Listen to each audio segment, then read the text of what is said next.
ভয়াবহ একটা পরিস্থিতি। আজকে আবার মোল্লা কলেজের থেকে লুট হইতেছে। একটু আগে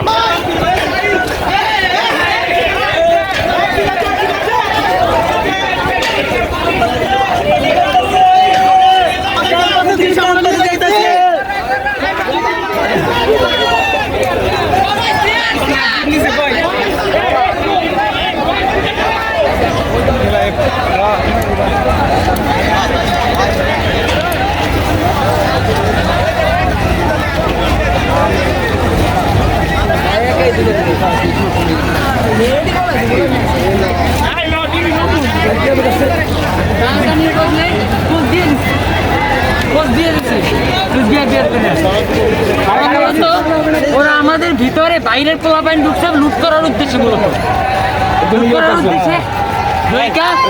আমাদের জিনিস ধরে তারপর আবার তুমি কি করতেছো? তুমি তো লুট করতেছো, বাইরে বলবেন লুট করো নাকি তোমরা লুট করতেছো?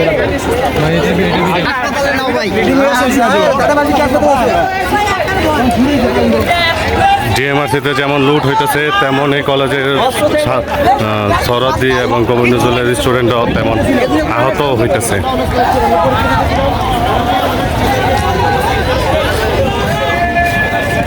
গতকালকে যেমন ডিএমআরসি কলেজের স্টুডেন্টরা সরদিতে ভাঙচুর করে লুটপাট করছে, তেমন সরদি এবং গোবিন্দজল কলেজের স্টুডেন্টরাও ডিএমআরসিতে ভাঙচুর করে লুটপাট করে নিয়ে যেতেছে। এখানে কিছু বহিরাগত লোকজনদেরকে দেখা যেতেছে যে সুযোগে লুটপাট করতেছে।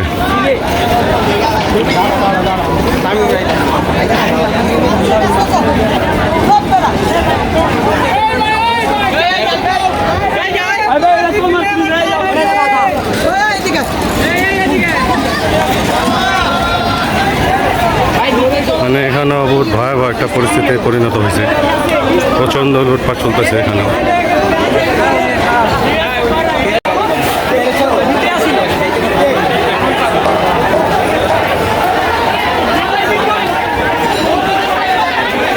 কিছুক্ষণ আগে আমরা দেখতে পাচ্ছিলাম যে এখানে ধাওয়া পাল্টা ধাওয়া চলতেছিল, আবার পরিস্থিতি সরাজ্য এবং গোবিন্দজল কলেজের আন্ডারে চলে আসছে।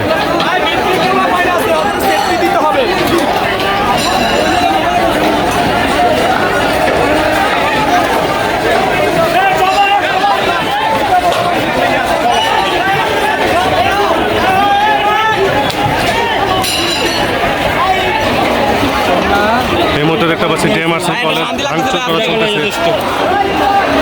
ডিএমআরসি কলেজ সম্পূর্ণ ভেঙে চুরমার করে দেওয়া হইতেছে। পুরো কলেজটা গোবিন্দজল এবং সরদি কলেজের শিক্ষার্থীদের আওতায় চলে আসছে।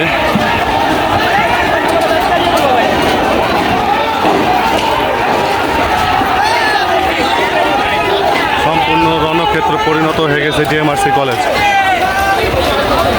এই কলেজে যা যা ছিল সব কিছু আবার সরদি এবং গোবিন্দজল কলেজের শিক্ষার্থীদের আওতায় চলে আসছে।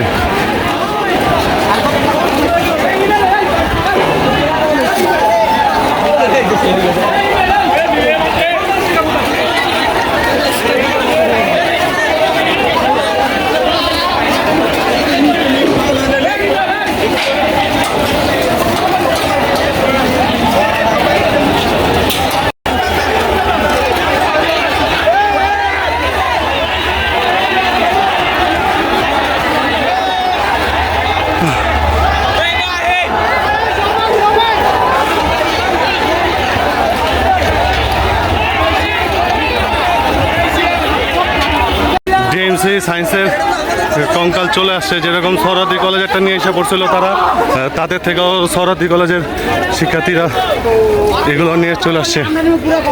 ভাই আপনি কোন কলেজের? গোবিন্দজলের? আমি মিডিয়া।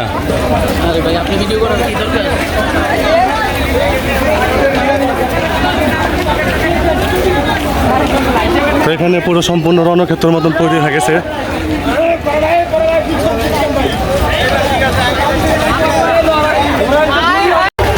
এটির মধ্যে আমরা দেখতে পাচ্ছি ধাওয়া পাল্টা ধাওয়া চলতেছে। একজন শিক্ষার্থী আহত হয়েছে, তার মাথা ফেটে গেছে। সে দ্রুত হাসপাতালে চিকিৎসার জন্য আকুতি করতেছে, দেখি তার কি হয়।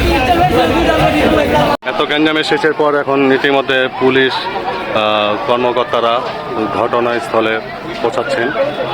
দেখেন অনেক পুলিশ জড়ো হয়ে একসাথে